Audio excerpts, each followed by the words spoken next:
New developments in our years of reporting on toxins in baby food. Game-changing legislation has now passed in 4 states, forcing the industry to test their products and inform families about levels of heavy metals like lead and arsenic. But we're digging deeper and discovering that in the absence of a federal law, there are big differences in how easy it is to access that important information. Lisa Fletcher reports.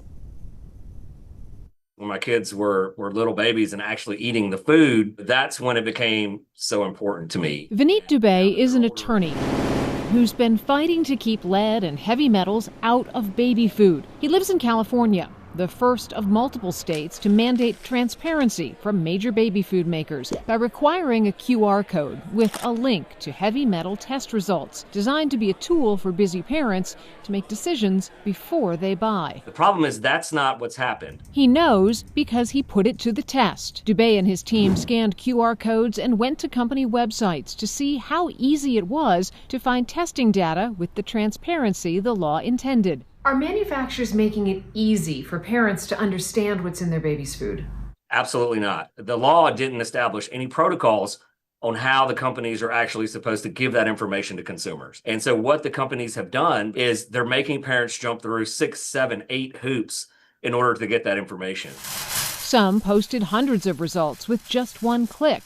Others demanded a series of tedious steps to gain access. A mom or a dad in the baby food aisle with their kids trying to shop. I've done it before. It's not easy. There's no way you can type in a UPC code and a lot number and a best buy date and then navigate 3 other panels in order to get the information that you need.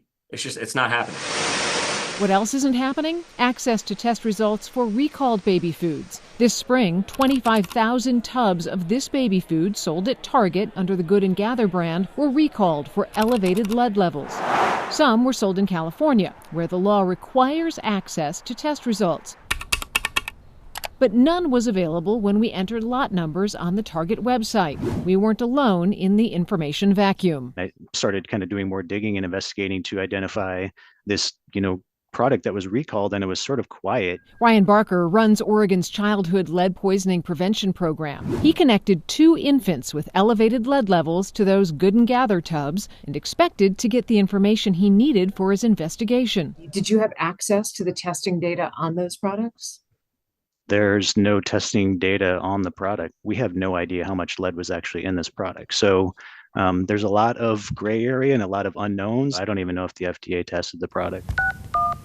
So we asked both the FDA and the maker of those tubs for the test results. I'd like to see the test data. We got nowhere when we called Target. The FDA said it found out about the elevated lead levels in partnership with state health agencies, but would not provide the testing data or any additional details. We also filed Freedom of Information Act requests with the FDA to find out more, but we have not gotten a response. Now, as new laws in Maryland and Virginia take effect requiring transparency from baby food makers, Vineet Dubey says this isn't rocket science. Think about you being in the aisle at the store with 2 toddlers.